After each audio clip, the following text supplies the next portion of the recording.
La Biblioteca Nacional está ofreciendo un evento muy interesante con entrada libre y gratuita que se llama Escritos en celuloide, cine y literatura argentina. Y para poder profundizar justamente la esencia de esta iniciativa, está con nosotros conectado a través de la plataforma de Meet uno de sus curadores, Federico Boido. Hola Federico, un gusto saludarte. Aquí Luis Kramer y Javier Lucy te saludamos. ¿Cómo andan? ¿Bien? Todo bien, Todo por bien. suerte. Contanos un poco esto que es Escritos en celuloide. Es una exposición que nosotros pensamos en la biblioteca, que empezó en marzo y termina en agosto, que bueno, aborda el vínculo entre la literatura y el cine nacional a partir de las adaptaciones, las transposiciones, gustamos decir nosotros, Sí, de materiales literarios a películas. Esto se dio porque cuando en distintas muestras que fuimos trabajando con materiales literarios y que después se trasladaban al cine, nos dimos cuenta que el vínculo era ujú, muy sólido y muy fructífero, digamos, ¿no? sí, Y haciendo en el proceso de investigación de la exposición, que es una exposición que aborda toda la historia del cine. ¿Por qué? Porque la primera película de ficción que se hace en la Argentina es una adaptación de una novela que es Amalia. Amalia, exacto. En 1915, al año siguiente se hace Nobleza Gaucha. Y esto, recién me conectaba escuchando un ratito unos de los últimos minutos que los estaba escuchando y que hablaban ustedes de la película de Javier, de Tesis Tesis sobre una sobre una sí, domesticación, Sí, de Camila Sosa Villada, para hablar, digamos, del arco temporal de este vínculo. claro, claro. Entonces, bueno, nosotros queríamos pensar una historia de ese vínculo, ya que somos una biblioteca nacional y el vínculo, obviamente, con todos los materiales vinculados a la escritura, a los escritores, a las publicaciones periódicas, fotográficas, archivos de escritores y demás. Entonces, bueno, quisimos pensarlo ese cruce. En el proceso de investigación detectamos que había casi 300 películas que Wow. se hicieron, ¿no? mm, Y todos los grandes directores del cine nacional, sí, para decir otro posible, digamos, cruce, eh, algo hicieron, digo, pensando, no sé, en directores de la talla de Leonardo Fabio, sí, decir uno, digamos, sí, sí. Torrenizo. Torre Torre Nilsson, Nilsson que con quien Beatriz más se Guido, nutrió de novelas y de obras literarias para adaptarlas, ¿no? Exactamente, ¿no? Entonces, nosotros, bueno, vamos pensando cómo se va dando ese vínculo a través del tiempo y qué cosas van mutando, ¿no? Porque nosotros cuando hablamos, cuando pensamos en esta idea de la transposición que les decía, es más bien para pensar que ese pasaje, ¿no? Ese pasaje de un material literario a un material cinematográfico, lo que hay ahí hay una mediación de la mm, crítica del director, del guionista, digamos, y sobre todas las cosas es otro lenguaje, ¿no? sí, Y ahí ya se produce como una mutación de ese material, digamos. Sería ingenuo querer ir a buscar ahí una copia fiel claro, de un libro, digamos. Entonces Claro. nosotros exploramos cómo se va dando ese cambio. De un primer momento donde el cine, ¿por qué busca la literatura el cine, no? Bueno, obviamente porque teníamos grandes historias ya, o sea, ya claro, teníamos grandes escritores, ¿no? Gracias al siglo XIX, no empieza el cine, pensemos que el cine empiezan todos los aparatos para ver y las primeras proyecciones, ¿no? Entre el fin del siglo XIX, principio del siglo XX, nosotros teníamos muchos escritores consagrados en algún sentido, y el cine era un arte naciente, necesitaba legitimarse de algún modo. claro, Y encuentra en la literatura no solo personajes, atmósferas, posibilidades de contar nuestra historia, sino también una suerte de posibilidad de absorber cierta legitimidad, ¿no? Y convocar un público que ya algo de esas historias que iban a contar ya estaban circulando socialmente, ¿no? Desde ese comienzo vemos como a lo largo de la historia ese vínculo va mutando y el cine gana como mayor autonomía en relación también a la mm, literatura, ¿no? Y a esa autonomía se le imprime, si se quiere, como una mayor incidencia autoral en las películas, ¿no? Y tenemos estos grandes directores, ¿no? ¿Sabes lo que estaba pensando mientras te escuchaba? Como que el cine enaltece la literatura, de alguna manera, ¿no? Totalmente, para mí totalmente, porque también la Más vuelve asequible, más, la aproxima más al público, ¿no? totalmente, porque el cine tiene una capa, lo que terminó demostrando que tiene una pregnancia social Sí, absoluta, ¿no? sí, Entonces, me parece que lleva la literatura también a otro Otro nivel público, sí. Y a otro público. circulación de público, ¿no? sí, Ujú. sí, sí, sí.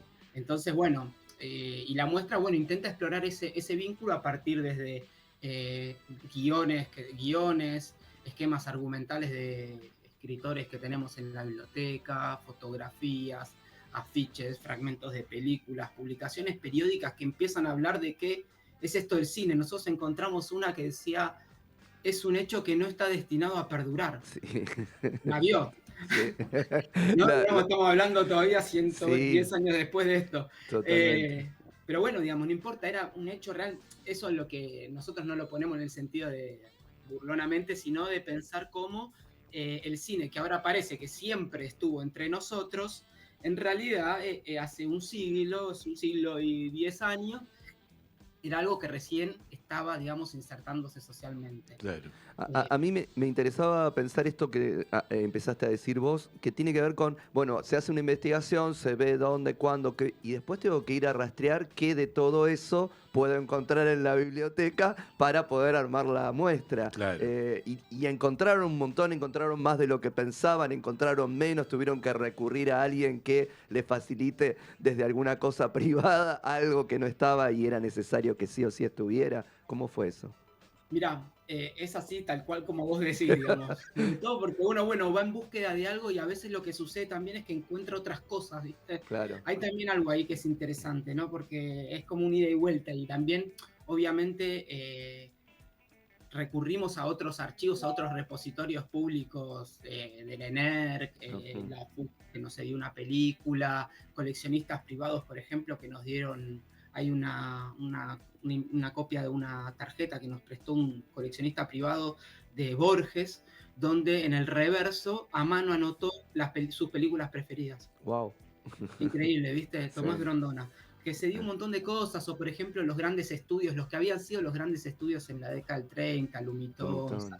Estudios San Miguel, Sonofilm nos prestaron desde afiches hasta materiales fotográficos de los rodajes.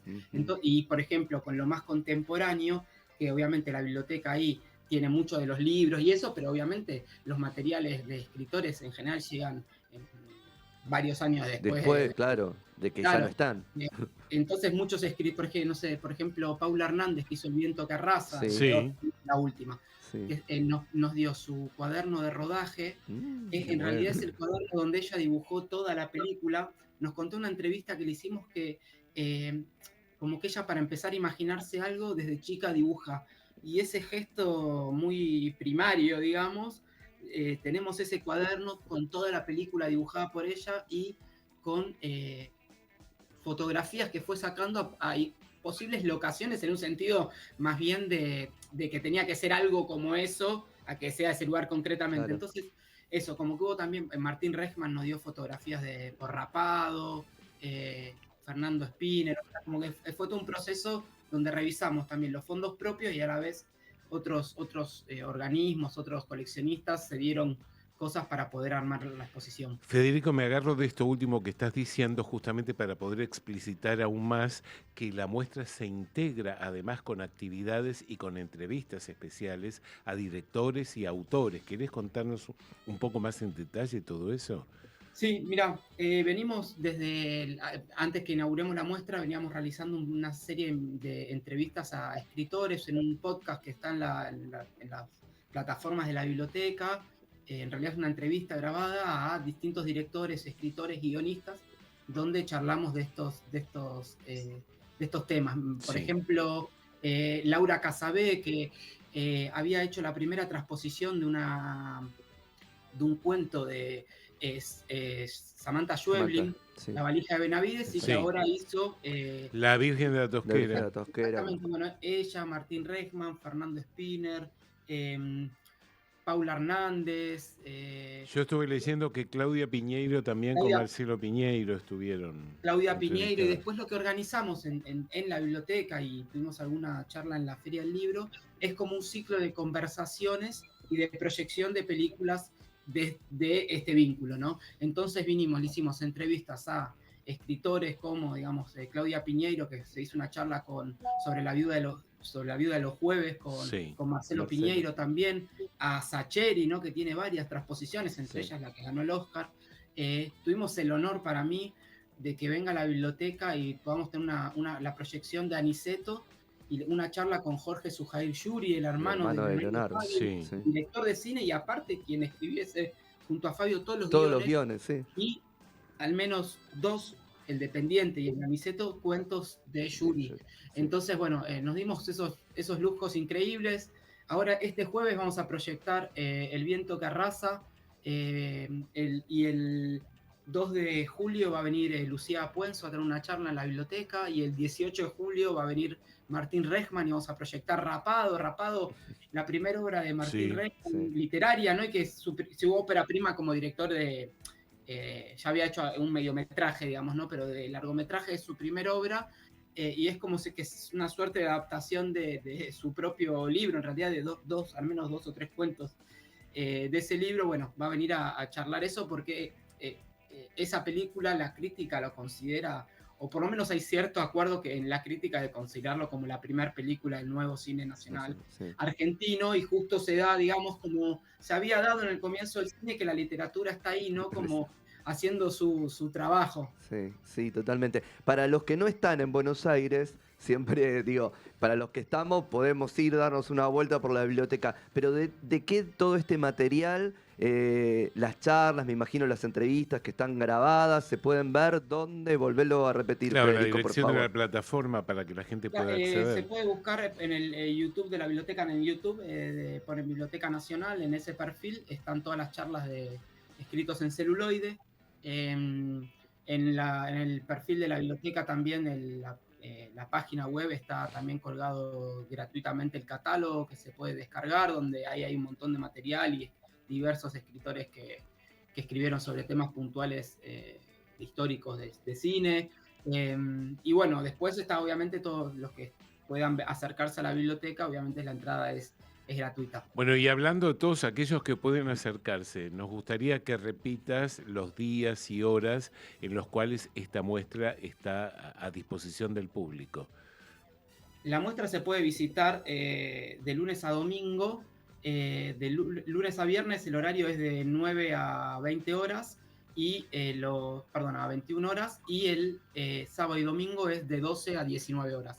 Okay. Y este jueves, si quieren venir, a las 18 horas vamos a tener una visita que vamos a dar los curadores de la muestra, una visita a la exposición. Bien. Y a las 19 horas, también de forma gratuita, en el Auditorio Borges, se va a proyectar El viento que arrasa, la última película de Paula Hernández. Bueno, fantástico, Super. Una muy buena iniciativa que va a seguir hasta fin de agosto, como dijiste antes. Sí, ¿no? hasta la primera semana de agosto. Ok, bueno, ojalá que este tipo de iniciativas se puedan repetir, ¿no? Sí. O continuar. Sí, además van a ser las vacaciones de invierno, así que también es la posibilidad de los que no viven en Buenos Aires puedan darse una vuelta y agenden esta para visitar, para ver este encuentro entre la literatura y el cine, Tal cual. que ha sido tan fructífero y que a veces ha sido tan complicado. Sus vueltas, dimes y diretes han tenido, pero bueno, ahí hay todo un material, me parece súper interesante para visitar en la Biblioteca Nacional. Gracias, Federico. Muchas gracias. Por favor. Un placer. Fue la palabra de Federico Boido, uno de los curadores de la muestra Escritos en celuloide, cine y literatura argentina. Y ahora sí, nos vamos al segmento del señor Lucy.